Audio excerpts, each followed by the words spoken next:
ഓം നമോ ഭഗവതേ വാസുദേവായ. ഹരിനാമകീർത്തനം. അനന്തശായിയായി ഉജ്ജ്വലമായി പ്രകാശിക്കുന്ന ഭഗവാന്റെ രൂപം മനസ്സിൽ തെളിയണമേ എന്നാണ് 56-ാമത്തെ ശ്ലോകത്തിലൂടെ കവി പ്രാർത്ഥിക്കുന്നത്. രവികോടി തുല്യമൊരു ചക്രം കരത്തിലിഹ ഫണിരാജൻ എപ്പോഴുമിരിപ്പാൻ കിടപ്പതിനും അണിയുന്നതൊക്കെ വനമാലാതി കൗസ്തുഭവും അകമേ ഭവിപ്പതിനു നാരായണായ നമ. രവികോടി തുല്യമൊരു ചക്രം കരത്തിലിഹ, കോടി സൂര്യൻ ഒരുമിച്ച് ഉദിച്ചതുപോലെ പ്രകാശിക്കുന്ന സുദർശന ചക്രമാണ് ഭഗവാന്റെ കയ്യിൽ. അപ്പോൾ ഇവിടെ വാക്കുകൾ കൊണ്ട് വിവരിക്കാനാവാത്ത അത്ഭുതകരവും ദിവ്യവുമായ പ്രകാശത്തെ സൂചിപ്പിക്കാനാണ് രവികോടി തുല്യമൊരു ചക്രം എന്ന് വിശേഷിപ്പിച്ചിരിക്കുന്നത്. ഭഗവാൻ എപ്പോഴും ഇരിക്കുന്നതും കിടക്കുന്നതും എവിടെയാണ്? ത്രിലോകങ്ങളെയും ശിരസിൽ താങ്ങി നിർത്തുന്ന ആദിശേഷനാകുന്ന അനന്തനാകുന്ന മെത്തമേലാണ്.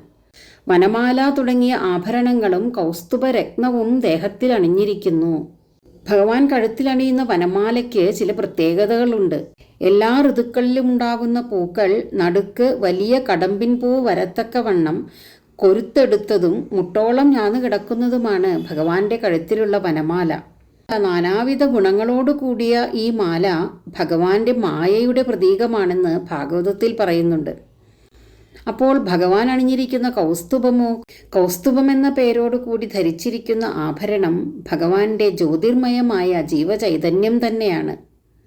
ഇപ്രകാരം അനന്തതൽപ്പത്തിൽ വനമാലയും കൗസ്തുഭവുമെല്ലാം അണിഞ്ഞ് അത്യുജ്വല പ്രകാശമുള്ള സുദർശനം കയ്യിലേന്തി വിജയിച്ചരുളുന്ന ഭഗവത് സ്വരൂപം മനസ്സിൽ തെളിഞ്ഞു നിൽക്കണമേ എന്നാണ് ഇവിടെ പ്രാർത്ഥിക്കുന്നത്.